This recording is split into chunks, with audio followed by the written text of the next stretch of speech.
За weekly podcast эхлүүлье.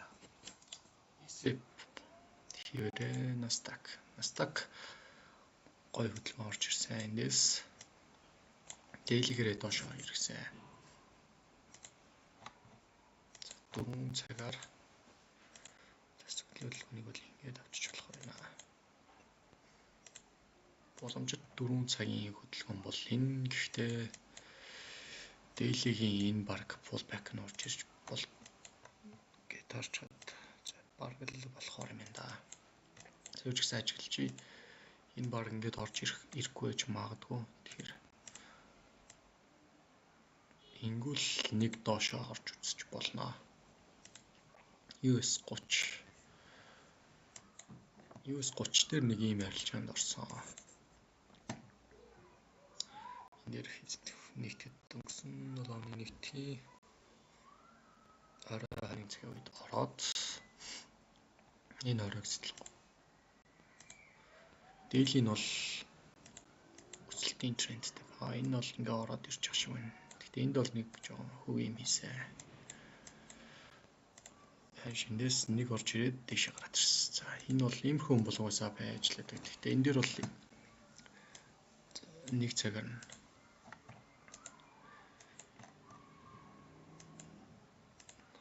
унж орж ирээд pullback дээр энэ дээр нь ямар ч алдагдalгүйгээр арилжаанаас гарсан. Тэгэд энэ арилжаанд бол энийг бол барьж авч чадаагүй энэ хөдөлгөөнийг. Тэгээ яагаад энэ дээр яагаад эндээс гарсан бэ гэхээр ер нь бол ингээ барьчих болох байсан. Гол нь Nasdaq нь доош ороод ирсэн. Тэгээ энэ гурван индексүүд ер нь чиглэлүүд нь зөрчиж байгаа үед нэгээр нь барих гэж байгаа тохиолдолд ер нь бол илүү боломжтой ордог учраас эндээс бол шууд гараад алдагдлгүй арилжаанаас гарсан байгаа. За энэ дээр ч нэг яриад байгаа юм байхгүй тий.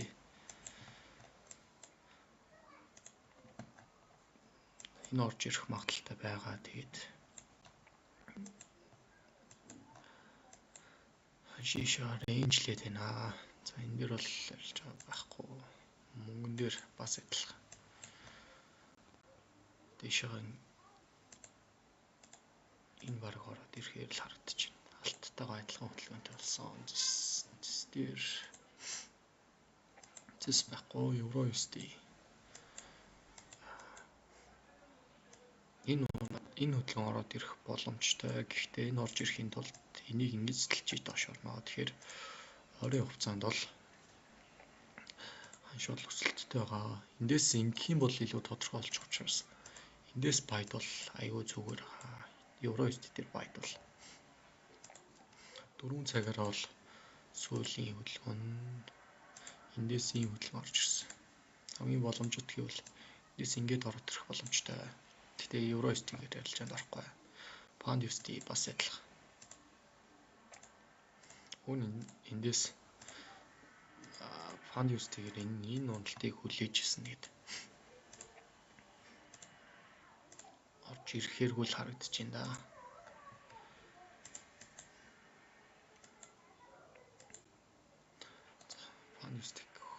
Pound USD-гээр орохгүй.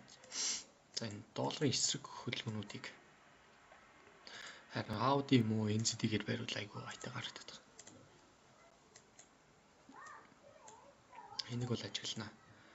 Яг өсөлтийг бол NZD USD эсвэл Audi USD-гээр барья гэж төлөвлөж байна.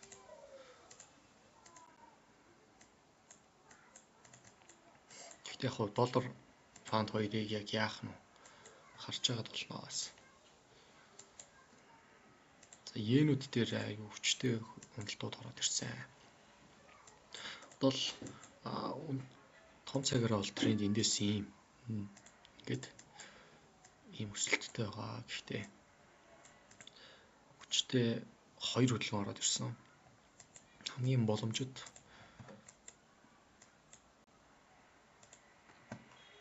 4 цагаараа харах юм бол ийм уналт хүлээж байгаа. За энэ ер нь 1 цагаараа 4 цагаараа хоёулын адилхан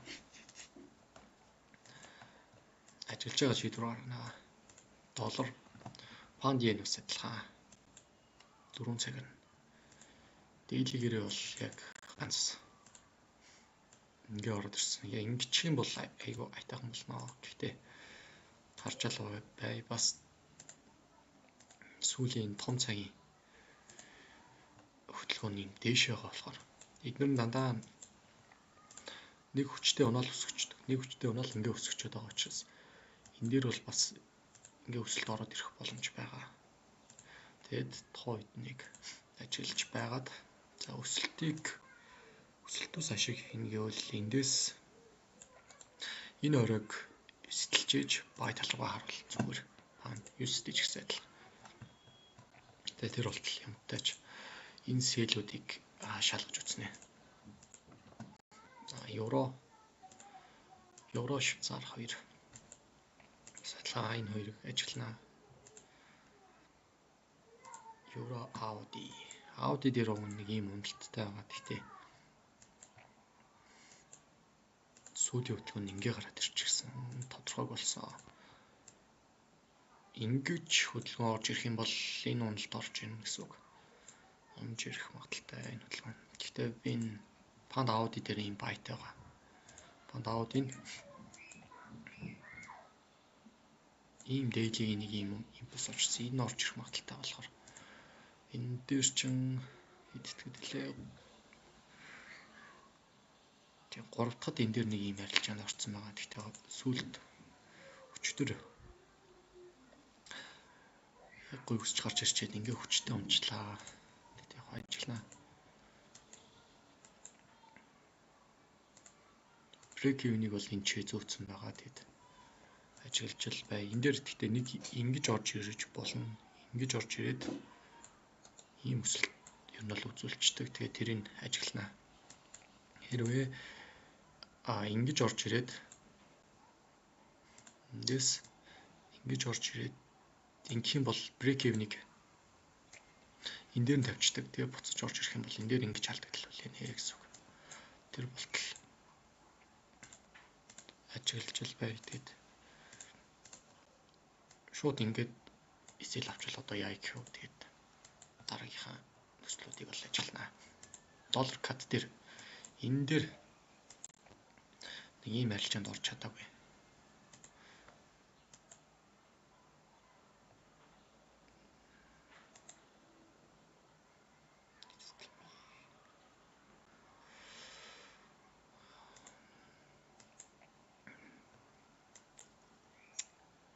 Өнгөрсөн 7 оны түрхүүд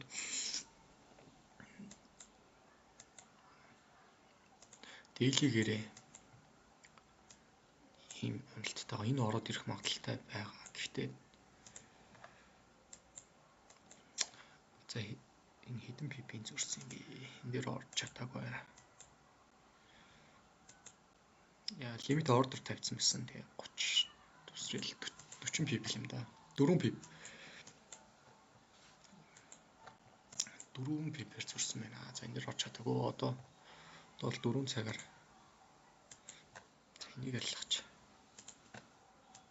4 цагаар энэ ловоос тэлсэн болохоор энэ нэг доорог учирсан нэргүй. 4 цагаар одоо яавал энийг барих вэ гэхээр нэг цагийг харчих. Нэг цагаар нэг цагаараа хэрвээ энийг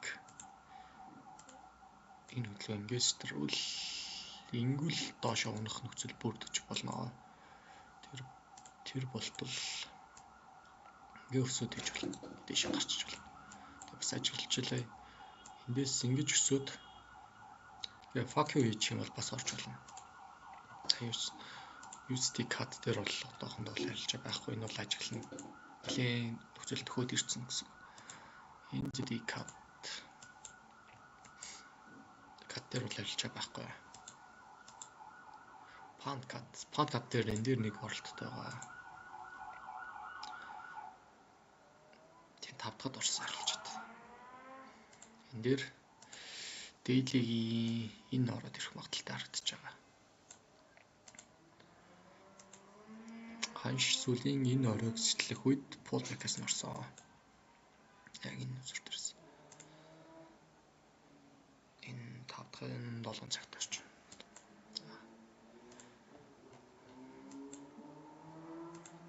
Одоо бол break even-ийг энэ дээр зүүцсэн байгаа. Тэгэд харж илээ энэ ингээ явах нь үгүй юу. Ямар ч байсан одоохонд бол TP 50 байгаа ажиглана.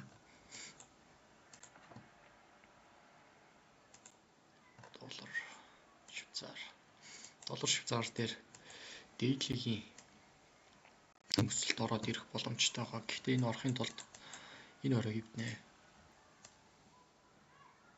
Ингэж дээшээ явж болно. Эсвэл fuck you гэж болно энэ дээр.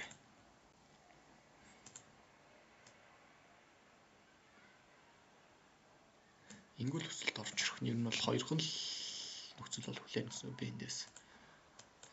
За хамгийн боломжит хөдөлгөөн гэвэл энэ ороод ирэх магадaltaй байна. 4 цагаар. Гэтэ энийг бол барихгүй. Энэ л чанд л орохгүй. Ингээд ороод ирэх юм бол daily хэрэг бараг сэтгэл чинь гэх юм бол долларын уналт өөрчлөх магадaltaй гэсэн үг. Нэр ороогүй. Евро NZD weekly-гэр бол энэ ингээд юм гоё хөдөлттэй байгаа.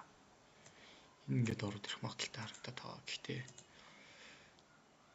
daily ч хамгийн сүүлийн хөдөлгөөн нь энэ ороод ирчихсэн. Ингээд бас ороод ирэх магадaltaй. Гэхдээ weekly-г сүрсэн хөдөлгөөн зүрсэн. Гэхдээ 4 цагаар хамгийн гоё энэ өсөлтийн трендийг эвдсэн байна. Эндээс ингээд ороод ирэх магадaltaй. Бол эндээс нэг орчт юм уу гэж хараал энэ. Гэхдээ жоохон эргэлзүүлээд байгаа болохоор энэ дээр орохгүй. Эндээс одоо яавал орох вэ гэх юм бол энийгээ сэтлээд ингийн бол тренд тодорхой болчихно. Ингийн бол жижиг ороо явчихна. Тэр болтол юм хүлээж илээ. Фанд индекс нь бол эсрэгээр өсөлттэй байгаа шүү дээ. Тренд нь том цагийн сүүлийн өсөлт ороод ирсэн байна. Нэг бол ажиглаж энэ фанд энэ дээр нэг fuck you гэж магадгүй гэд хүлээж исэн. За энэ дээр нэг гоё жишээ гарсан. За энийг түр ажиллагч. Жижиг цагаараа эндээс нэг ингийн бол fuck you гэж үзэх хэрэгтэй байсан. Гэхдээ тэгээгүй.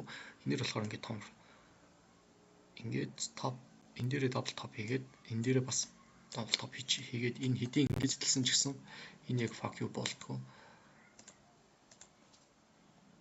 Том цагийнхаа ийм болчдөг гэсэн том цагаараа ингээд хөдөлгөөнийг ингээд шилжүүлчихдэг. Ингээ харах юм бол том цагийн fuck you-ыг ингэж шилжсэн гэсэн. Нэг хөдөлгөөнөөр ингээ ороод ирсэн гэсэн үг. Тэгээ энийг ингэж pullback хийх юм бол stop loss энэ дээр нэгсэн. За ингээд барыг энэ дээр бол ингэж юм бол орчийг хүлээж исэн тааш тэгээд нөхцөл нь бүрдсэнгүү тэгээд жоохон энэ лоогоос сэтэлж чадахгүй байгаа юм. Энэ дийлгийг харах юм бол 1 2 3 хоног сэтэлж чадахгүй байгаад байгаа. Ингээ унчих боломжтой харагдаж байгаа. Хамгийн боломжтой төлөв юм бол цотол энэ хэрэггүй 4 цагийн тренд бол энэ дээр байгаа гэсэн үг. Энийг эзлэх байх болохоор ингээд доошоо гарч иж энэ нөрөө шишгэлжнэ гэсэн үг. За энэ дээр бол ажиллаж байхгүй. Евро фунт daily гэрээ нэг ихний өсөлт ороод ирсэн. Яг энэ зураг бол хэврээ.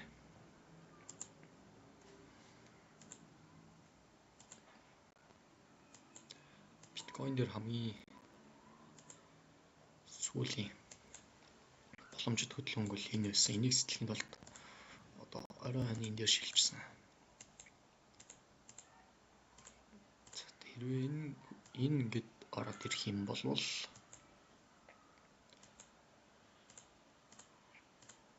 daily-ийн энэ хөдөлгөөн ороод ирэх магадaltaй гэсэн үг. Замчс ажиллаж одоохонд бол хамгийн боломжит хөдөлгөөн гэвэл энэ үнэлтэй. Эндээс гэвэл тэр чинь эндээс байсан чинь бол энэ хөдөлгөөн л доош өсөлтөөр л харагдаж байна. Энийг бол арилгач. Энэ бол хэрэггүй.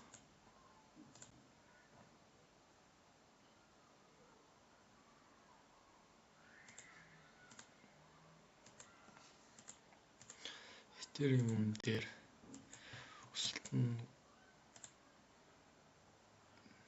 өсөлт талаас Ethereum дээр оръё гэж бодсон энэ даанч дийлэхээр хаагдчих чадсангүй. Тэгэхээр энэ бол глобалын дээр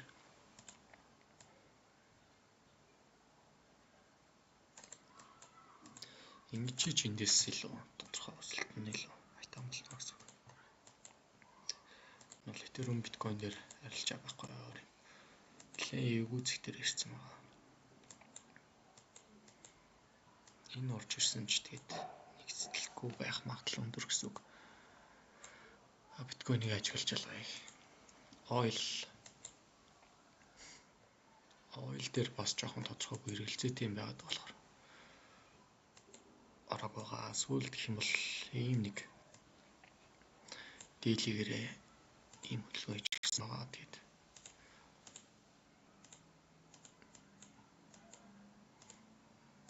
эндээс ингээд хоёр ороод ирвэл сэлдэж болох юм. Тэгээд одоохонд бол энэ ингээд ороод ирэх магадaltaй харагдаж байгаа. Oil дээр бас шууд арилжаанд орчих нөхцөл бол бүрдээгүй л байна.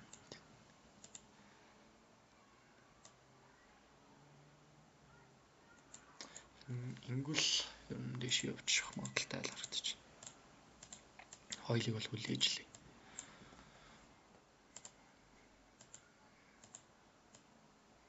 За инглээ гэх юм бол энэний дараа бас хүлээнэ. Ойрын хугацаанд бол одоо орчих арилжаанууд гэвэл йенүүд дээр